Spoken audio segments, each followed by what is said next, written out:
اپنی شادی ہوتے ہی میں گاؤں میں 10 گھنٹے بس کا سفر کر پہنچی تھی۔ دلہن بنی رخصت ہوتے ہی مجھے بس کا سفر کرنا پڑا۔ پورا سفر میں نے خاموشی سے کیا تھا۔ گاؤں میں اپنے سسرال گھر پہنچ کر مجھے میرے کمرے میں بٹھا دیا گیا۔ میں ایک پڑھی لکھی BA پاس لڑکی تھی اور میرے والدین نے میری مرضی کے خلاف میری شادی ایک گاؤں کے کسان سے کر دی۔ میں اپنی قسمت پر پھوٹ پھوٹ کر نہ روتی تو اور کیا کرتی۔ میرے دل میں کوئی امنگ نہیں تھی، بس افسوس تھا، آنسو تھے اور غم تھا۔ جب میرے شوہر منیر میرے کمرے میں آئے تو میرے چہرے پر حد درجہ ناگواری سی چھا گئی تھی۔ میں نے اس پر ایک نظر ڈال کر ہٹا دی۔ شلوار قمیض پہنے اور بڑی بڑی مونچھیں، بالکل پینڈو سا لگ رہا تھا۔ مسکرانے سے اس کی بتیسی پوری نظر آ رہی تھی۔ میرے پاس آ کر بیٹھ گیا۔ کچھ دیر مجھے بڑی غور سے دیکھنے لگا۔ مجھے اس کا یوں دیکھنا بھی برا لگ رہا تھا۔ وہ مجھے ایک آنکھ نہیں بھا رہا تھا۔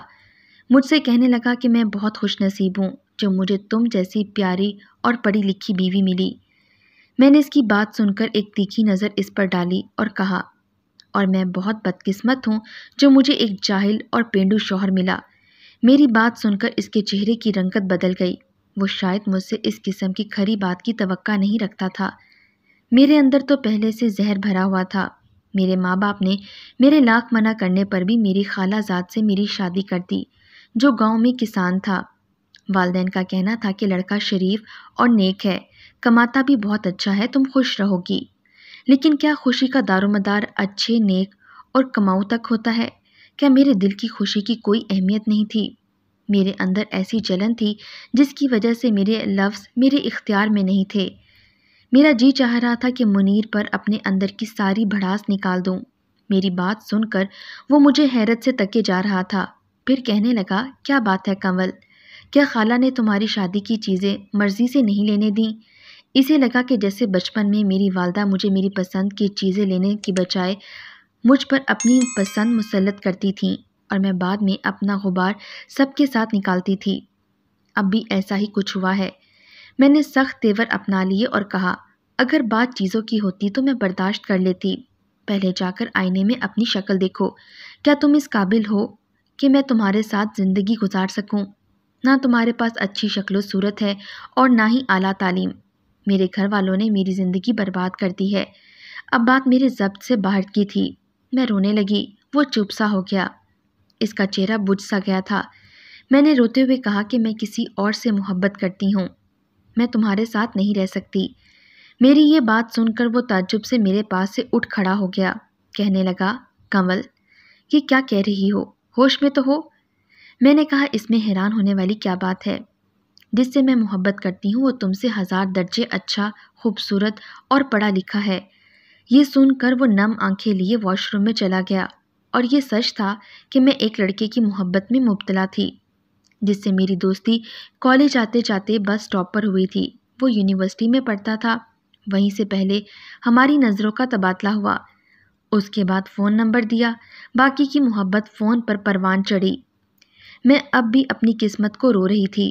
جب منیر واش روم سے باہر آیا تو آنکھیں بھیگی ہوئی تھیں، چہرہ پانی سے گیلا تھا، شاید رو کر باہر آیا تھا۔ اس نے مجھ سے نظریں ہٹا لیں اور سامنے رکھی ہوئی جائے نماز کو بچھا کر نماز پڑھنے لگا۔ نوافل کے بعد پھوٹ پھوٹ کر رونے لگا۔ میں اپنے کپڑے تبدیل کرنے واش روم چلی گئی۔ جب میں سادہ لباس میں باہر آئی تو وہ زمین پر چادر بچھائے تکیہ رکھ کر لیٹ چکا تھا۔ میں نے بھی شکر کیا اور بیڈ پر لیٹ کر سو گئی۔ بہت سے دن گزر گئے، نہ میں نے منیر سے کوئی بات کی اور نہ ہی اس نے مجھ سے۔ وہ صبح ہوتے ہی کھیتوں میں چلا جاتا، شام کو تھک ہار کر پہنچتا۔ اس کے مٹی اور کھاد سے گندے کپڑے اور چہرے پر بہتے پسینے کو دیکھ کر مجھے کراہت محسوس ہوتی۔ میں اسے بڑی حقارت سے دیکھ کر منہ پھیر لیتی۔ میرے چہرے کی ناگواری بھانپ کر وہ کمرے میں چلا جاتا، نہا دھو کر واپس آتا۔ میری مجبوری تھی کہ سب کے سامنے مجھے اس کے ساتھ کھانا کھانا پڑتا تھا۔ ہمارے سسرال میں یہ رواج تھا کہ میاں بیوی ایک پلیٹ میں کھانا کھائیں۔ منیر کے ساتھ ایک پلیٹ میں کھانا کھانا بھی مجھے ایک بڑی آزمائش لگتا تھا۔ چند دن تو میں آدھی روٹی کھا کر ہی اٹھ جاتی۔ منیر شاید میری ناگواری سمجھ چکا تھا، میں پیٹ بھر کر کھانا کھا سکوں، اس لیے وہ آدھی روٹی کھا کر اٹھ جاتا۔ مجھے اس سے کوئی غرض نہیں تھی کہ وہ صبح کا گیا شام کو لوٹتا ہے، بھوکھا پیاسا گرمی میں اپنا خون پسینہ ایک کر کے واپس لوٹتا ہے، اور روٹی بھی اسے پیٹ بھر کر نصیب نہیں ہوتی۔ مجھے تو بس اپنی ادھوری رہ جانے والی خواہشات پر ہر وقت افسوس رہنے لگا۔ مجھے بار بار شادان کا خیال آنے لگا۔ میرے پاس جو فون تھا وہ بھی میری والدہ نے واپس لے لیا تھا، اور یہاں بہو بیٹیوں کو فون رکھنے کا رواج نہیں تھا۔ جب مجھ سے رہا نہ گیا تو میں نے سارے لحاظ ترک کر کے منیر سے کہا کہ وہ مجھے اپنا فون دے، مجھے شادان سے بات کرنی ہے۔ میری بات سن کر وہ مجھے تعجب سے دیکھنے لگا، لیکن میری بے شرمی عروج پر تھی۔ منیر سے فون چھین کر شادان کا نمبر ملایا اور بات چیت شروع کر دی۔ شادان بھی میری وجہ سے بے حد پریشان تھا۔ میں نے اسے رو رو کر خود پر ہونے والی زیادتی کا ذکر کیا جو میرے والدین نے مجھ پر کی تھی۔ منیر کی موجودگی کا بھی مجھے کوئی پاس نہ تھا۔ وہ خاموشی سے چادر زمین پر بچھائے لیٹ گیا۔ میں کافی دیر شادان سے بات کرتی رہی، پھر تو میں نے تماشا ہی پکڑ لیا۔ روز میں منیر سے فون لیتی اور شادان سے بات کرتی۔ شادان مجھے اب بھی اپنانے کو تیار تھا۔ ایک تو فون کے سگنل بار بار ڈراپ ہو رہے تھے۔ منیر سو چکا تھا۔ میں کمرے سے نکل کر صحن میں آ گئی تاکہ میں شادان سے بات کر سکوں۔ صحن میں ہمارے گھر کوئی نہیں سوتا تھا، سب اپنے کمروں میں ہی سوتے تھے۔ میں صحن میں کھڑی ہو کر شادان سے بات کرنے لگی، لیکن یکدم مجھ سے کسی نے فون چھین لیا۔ میں نے حیران ہو کر دیکھا تو میرا دیور مجھے غصے سے دیکھ رہا تھا۔ کہنے لگا، بے شرم عورت، تم نے کیا غیرت بیچ کھائی ہے؟ شوہر کے ہوتے ہوئے یار پال رکھے ہیں۔ نہ جانے وہ کب سے میری باتیں سن رہا تھا۔ وہ جس قدر بلند لہجے میں بول رہا تھا، آہستہ آہستہ سب لوگ صحن میں جمع ہو چکے تھے۔ منیر بھی آنکھیں ملتا ہوا صحن میں آ گیا۔ کیا بات ہے؟ تم نے کیا شور مچا رکھا ہے؟ منیر نے میرے دیور کو سخت لہجے میں کہا۔ میرے دیور نے سب کے سامنے میری پول کھول دی۔ سبھی مجھے دیکھ کر حیران تھے۔ مجھے لگا اب تو مجھے گھر سے نکال ہی دیں گے۔ اچھا ہے، میں واپس اپنے گھر لوٹ جاؤں گی اور پھر شادان سے شادی کر لوں گی۔ لیکن منیر نے سب کے سامنے میرے دیور کو جھوٹا کر دیا۔ کہنے لگا، مجھے اپنی بیوی کے کردار پر بھروسہ ہے۔ وہ اپنی کسی سہیلی سے بات کرتی ہے اور میری اجازت سے کرتی ہے۔ خبردار جو کسی نے میری بیوی پر شک کیا یا اس کے پاکیزہ کردار پر انگلی بھی اٹھائی تو۔ چند جملوں میں ہی وہ سب کو سمجھا چکا تھا۔ بات وہیں ختم ہو گئی، لیکن مجھے اس پر اور بھی غصہ آنے لگا۔ میں کمرے میں آ کر اس سے جھگڑنے لگی۔ میں نے کہا، تم ہوتے کون ہو میرے بارے میں یہ کہنے والے؟ اچھا خاصا میرا راستہ صاف ہو رہا تھا۔ تم اپنے بھائی کی بات پر اعتبار کر کے مجھ پر الزام لگا کر مجھے نکال سکتے تھے۔ تم جانتے ہو کہ میں کس سے بات کرتی ہوں۔ میں یہاں سے واپس چلی جاتی اور میرے ماں باپ کو مجبوراً میری شادی شادان سے کروانی پڑتی، لیکن تمہاری ان باتوں نے میری راہیں بند کر دیں۔ تم میرا پیچھا چھوڑ کیوں نہیں دیتے؟ میری بات اس نے خاموشی سے سنی۔ میں غصے سے اسے کہہ رہی تھی۔ وہ کہنے لگا، اگر تم میرے ساتھ نہیں رہنا چاہتی تب بھی میں تمہارے کردار پر غلط بات برداشت نہیں کر سکتا۔ تمہاری اور تمہارے ماں باپ کی عزت میری عزت ہے۔ میں سارا الزام خود پر لے کر تمہیں چھوڑ دوں گا تاکہ تم پر کوئی انگلی نہ اٹھا سکے۔ 2-3 دن میں تمہیں خود شہر لے کر جاؤں گا اگر وہ لڑکا تمہیں عزت سے اپنانے کو تیار ہے۔ میں خود پر الزام لے کر تمہیں خالہ کے گھر چھوڑ دوں گا اور بعد میں طلاق بھی بھجوا دوں گا۔ منیر کی بات سن کر پہلی بار میں لاجواب ہوئی تھی۔ وہ کم تعلیم یافتہ تھا، ان پڑھ تھا، لیکن عزت غیرت کا مطلب اچھی طرح سے جانتا تھا۔ نہ جانے کیوں میرے دل میں اس کے لیے جذبات بدلنے لگے تھے، لیکن میں نے اپنے آپ کو جھٹکا دیا۔ شادان کو ساری بات بتا دی۔ وہ تو سن کر خوش ہو گیا۔ کہنے لگا، تم شہر آ جاؤ اور اپنے کزن سے طلاق لے لو۔ ہم پہلے کورٹ میرج کریں گے اور پھر تم میرے پاس ہی رہنا۔ بعد میں تمہارے ماں باپ ہمیں اپنانے کے لیے مجبور ہو جائیں گے۔ میں نے حامی بھر لی۔ چند دن بعد ہی منیر کے ساتھ چلی گئی۔ شادان کے بتائے ہوئے پتے پر پہنچ کر میں نے منیر سے کہا کہ اب تم جاؤ، مجھے طلاق بھی دے دو۔ اس کے بعد تمہارا مجھ سے کوئی واسطہ نہیں۔ میں شادان سے نکاح کر لوں گی۔ وہ کہنے لگا، میں تمہارے لیے طلاق کے غلیظ لفظوں کو منہ پر نہیں بول سکتا۔ میرا ضمیر اس بات کی اجازت نہیں دیتا۔ ہاں، میں کاغذی کارروائی کر دوں گا۔ کل تک اسی پتے پہ تمہیں طلاق بھی بھیج دوں گا۔ یہ کہہ کر وہ چلا گیا۔ میں نے دروازہ کھٹکھٹایا۔ دروازہ شادان نے ہی کھولا تھا۔ مجھے دیکھ کر مسکرانے لگا۔ میں گھر داخل ہو گئی، لیکن گھر میں اس کے گھر والے نظر نہیں آ رہے تھے۔ حالانکہ وہ مجھ سے کہہ رہا تھا وہ میرے بارے میں سب کچھ اپنے گھر والوں کو بتا چکا ہے۔ میں نے خالی صحن دیکھ کر پوچھا کہ تمہارے گھر والے کہاں ہیں؟ کہنے لگا، اندر آؤ، بتاتا ہوں۔ میں اس کے ہمراہ ہی اندر کمرے میں آ گئی۔ کمرے میں 2 مرد اور موجود تھے۔ مجھے دیکھ کر کمینگی سے ہنسنے لگے۔ ان میں سے ایک نے کہا، مال تو اچھا ہے، اس کی قیمت میں تمہیں 3 لاکھ دوں گا۔ یہ سن کر تو میرے ہوش اڑ گئے۔ شادان میری سودی بازی کر رہا تھا۔ میں تو چکر کھا کر رہ گئی۔ اس سے پہلے کہ وہ مجھے کمرے کے اندر دھکیل کر کمرہ بند کرتا، میں نے بر وقت اپنا دماغ چلایا اور شادان کو دھکا دے کر بھاگ کر مین گیٹ سے باہر نکل گئی۔ وہ تینوں میرا پیچھا کرنے لگے۔ منیر ابھی تک اتنی دور نہیں گیا تھا۔ اسے دیکھ کر میں اسے پکارنے لگی۔ اس نے پلٹ کر مجھے دیکھا۔ میں بھاگتے ہوئے اس کے پاس پہنچی۔ میرے پیچھے اس وقت 3 مرد بھاگ رہے تھے۔ رات کا اندھیرا چھا گیا تھا، وہ جگہ بھی سنسان تھی۔ میں ڈری سہمی منیر کے پیچھے جا چھپی۔ وہ تینوں مرد ہم تک پہنچ گئے تھے۔ منیر سے کہنے لگے، اس لڑکی کو ہمارے حوالے کر دو ورنہ تمہیں جان سے مار دیں گے۔ اس نے جواب دینے کی بجائے انہیں مارنا شروع کر دیا۔ بدلے میں وہ لوگ بھی منیر کو مارنے لگے۔ ایک شور سا مچ گیا۔ کچھ دیر میں لوگوں کا ہجوم لگ گیا۔ خدا کی کرنی یہ ہوئی کہ وہاں سے پولیس موبائل گزر رہی تھی۔ پولیس کو دیکھ کر وہ لوگ بھاگنے کی کوشش کرنے لگے لیکن پکڑے جا چکے تھے۔ پولیس کب سے ان کی تلاش میں تھی۔ وہ لوگ لڑکیوں کو اپنی محبت کے جال میں پھنسا کر آگے بیچ دیتے تھے۔ اللہ نے مجھے بچا لیا تھا۔ منیر کے ہونٹوں کے پاس زخم ہو چکا تھا۔ پہلی بار مجھے اس کے زخم کو دیکھ کر دکھ ہوا تھا۔ وہ مجھے خاموشی سے بس سٹاپ تک لے گیا۔ میں اس کے سامنے نظریں اٹھانے کے قابل نہ رہی تھی۔ وہ ان پڑھ ہو کر بھی باظرف نکلا۔ مجھے اپنا آپ اس کے سامنے چھوٹا لگنے لگا۔ وہ مجھ سے پوچھنے لگا کہ کنول، کہاں جانا چاہتی ہو؟ اپنے والدین کے پاس۔ میں نے کہا، مجھے اپنے ساتھ لے جاؤ۔ یہ سن کر اس نے مجھے بڑی حیرت سے دیکھا۔ میں اس کے ظرف کے سامنے ریزہ ریزہ سی ہو کر رہ گئی تھی۔ میرے ماں باپ نے میرے لیے ہیرا چنا تھا، بس میں ہی اپنی کم عقلی سے کانچ کی چمک دیکھ کر اپنے ہاتھ زخمی کرنے چلی تھی، لیکن بر وقت بچ گئی۔ منیر نے مجھ سے دوسرا کوئی سوال نہیں پوچھا اور مجھے گاؤں لے گیا۔ 2 دن تو میں اسے نظر نہیں ملا پائی۔ اپنے اندر خود کو لعنت ملعنت کرتی رہی۔ وہ اب بھی آدھی روٹی کھا کر میرے سامنے سے اٹھنے لگا تو میں نے اسے روک لیا۔ میں نے کہا، آپ کھانا ٹھیک سے کیوں نہیں کھاتے؟ روز آدھی روٹی کھا کر اٹھ جاتے ہیں۔ میری بات پر منیر نے مجھے حیرت سے دیکھا، پھر اٹھ کر نہ گیا، چپ چاپ کھانا کھانے لگا۔ اب میں خیال رکھنے لگی تھی۔ اندر سے تو میں ٹوٹ چکی تھی، اس لیے اپنے شوہر کے سامنے جھک کر اپنی غلطی کا اعتراف کرنا مجھے مشکل لگ رہا تھا۔ میں چاہتی تھی کہ وہ مجھے خود سے معاف کر دے، لیکن وہ چپ تھا۔ رات کو دیر سے کمرے میں آتا اور زمین پر چادر بچھا کر لیٹ جاتا۔ ایک دن میں نے اپنی ساری ہمت جمع کر کے اس کے سامنے بیٹھ گئی۔ میں نے کہا، منیر، مجھے معاف کر دیں، میں نے آپ کو سمجھنے میں غلطی کر دی۔ میں روتے ہوئے اپنی غلطی کا اعتراف کر رہی تھی، لیکن وہ اب بھی خاموش تھا، کچھ نہیں بولا اور نہ ہی مجھے چپ کروایا۔ اپنا تکیہ اٹھا کر زمین پر سونے لگا۔ میں نے کہا، آپ کی جگہ نیچے نہیں ہے، آپ اوپر سو جائیں۔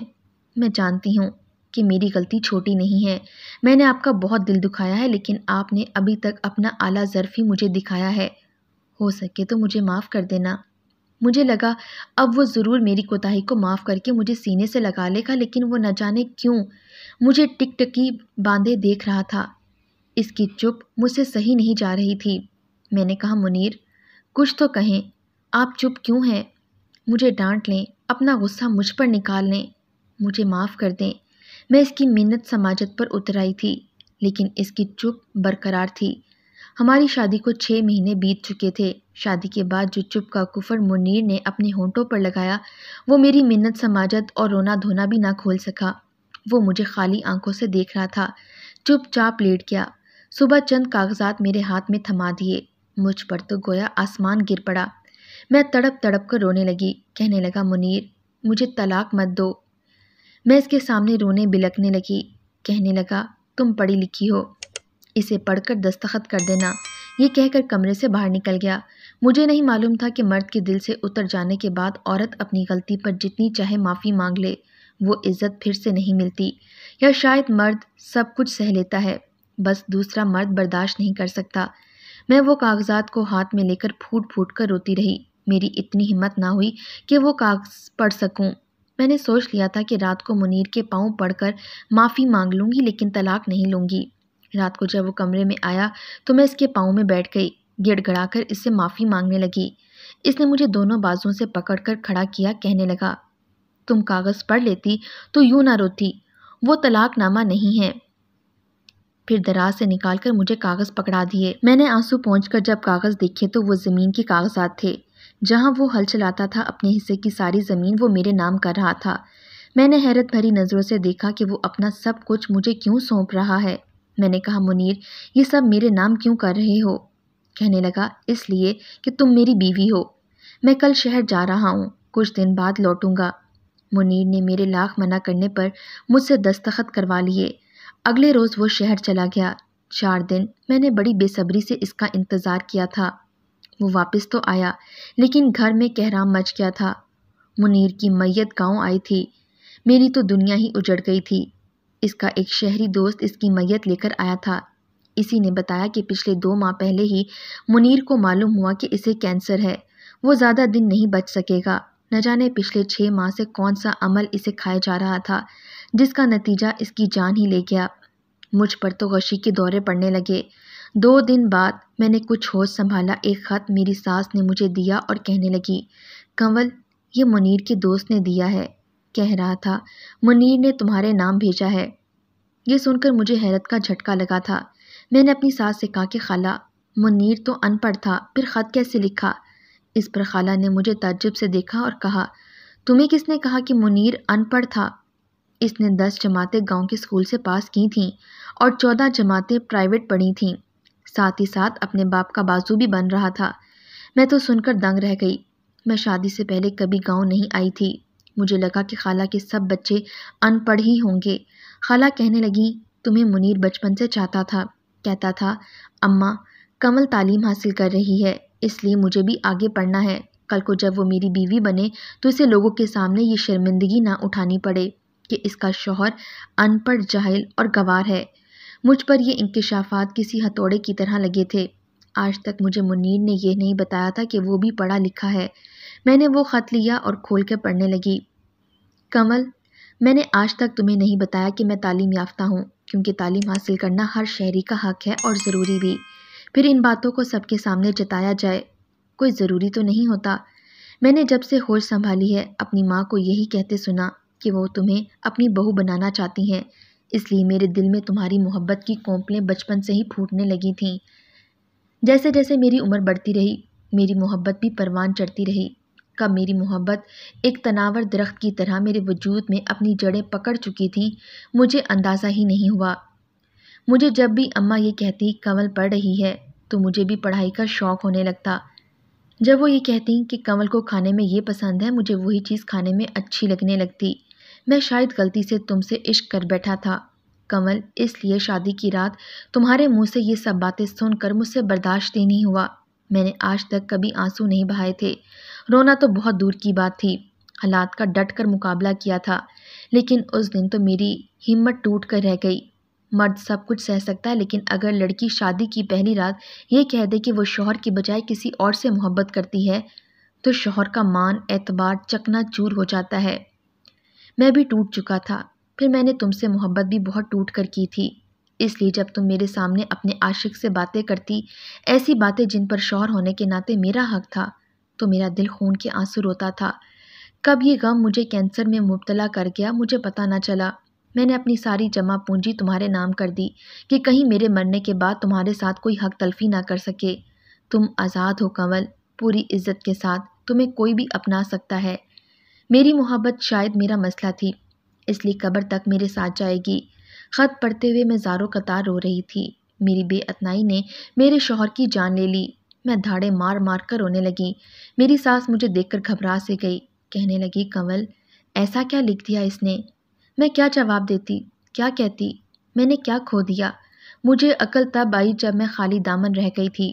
میں نے روتے ہوئے خود کلامی کی تھی، کاش منیر تمہاری جگہ میں مر جاتی۔ منیر تم نے مجھ جیسی خود غرض سے کیوں محبت کر لی؟ کاش کہ تم زندہ رہتے تمہارے بدلے میں مر جاتی۔ میرے آنسو نہیں رک رہے تھے، میں ہذیانی کی کیفیت سے گزر رہی تھی۔ ایک وفا منیر مجھ سے نبھا کر منو مٹی تلے جا چکا تھا اور ایک محبت نبھانے کا میں نے عہد کر لیا تھا۔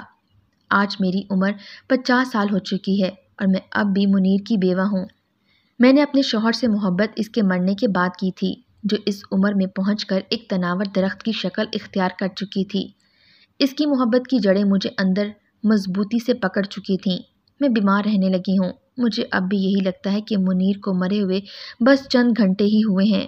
ابھی میں نے اس خط کو پڑھ کر رکھا ہے۔ میرے لیے میرے اندر کی دنیا تھک سی گئی ہے۔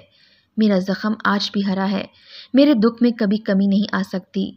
میری ان لڑکیوں سے گزارش ہے جو اپنی اعلیٰ تعلیم کو سر پر سوار کر لیتی ہیں اور اپنے کم تعلیم یافتہ شوہر کو حقارت سے دیکھتی ہیں۔ خدارا اپنے شوہر کی قدر کریں۔ جتنا مخلص وہ آپ سے ہے، کوئی سڑک چھاپ عاشق نہیں ہو سکتا۔ جو شخص آپ کو عزت سے بیانے کے بجائے کورٹ میرج کا مشورہ دے، وہ آپ کو بیچ کھائے گا۔ کاش کہ یہ بات میں نے پہلے سمجھی ہوتی۔ شاید آج منیر زندہ ہوتے۔